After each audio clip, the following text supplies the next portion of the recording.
Corona के बाद देश में बहुत कुछ बदल गया है। ऐसे ही एक और चीज भी बदली है, वो है देश के सीईओज की सैलरी। और इसमें कोविड के बाद करीब 40% का इजाफा देखने को मिला है।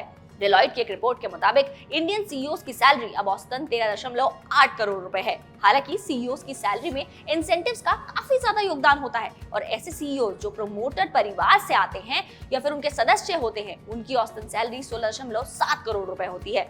ऐसा इसलिए क्योंकि प्रमोटर सीईओज का कार्यकाल प्रोफेशनल सीईओ से ज्यादा रहता है। बताते चले कि एम्प्लॉइज की ही तरह सीईओज की सैलरी में भी लॉन्ग टर्म इंसेंटिव या फिर शेयर बेस्ड इंसेंटिव के तौर पर दिए जाते हैं। सीईओज के कंपनसेशन में टारगेट कंपनसेशन का 50% से ज्यादा हिस्सा पे एट रिस्क होता है। इसमें प्रोफेशनल सीईओज के लिए पे एट रिस्क 57%, जबकि प्रमोटर सीईओज के लिए वो 47% है।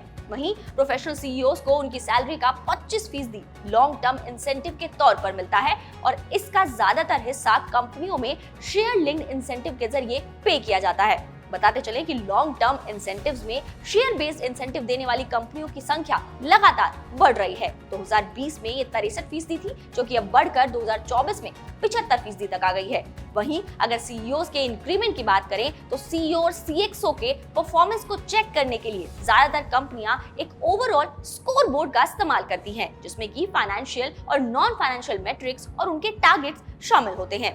हालांकि सीईओज और सीएक्सओज के लिए इंसेंटिव भी कंपनी के फाइनेंशियल गोल्स पर बेस्ड होते हैं। और हाँ, डेलॉइट के अनुसार भारत में सीईओ की सैलरी स्ट्रक्चर में ज्यादातर सिंगल डिजिट सालाना बढ़ोतरी दर देखी जाती है। तो ये तो रही सीईओज की बात। उनकी सैलरी में तो कोविड के बाद से अब तक 40% तक की बढ़ोतरी हुई है, यानी कि सालाना 10-10%। आपकी सैलरी में कितनी बढ़ोतरी हुई है, हमें कमेंट बॉक्स में जरूर बताएं।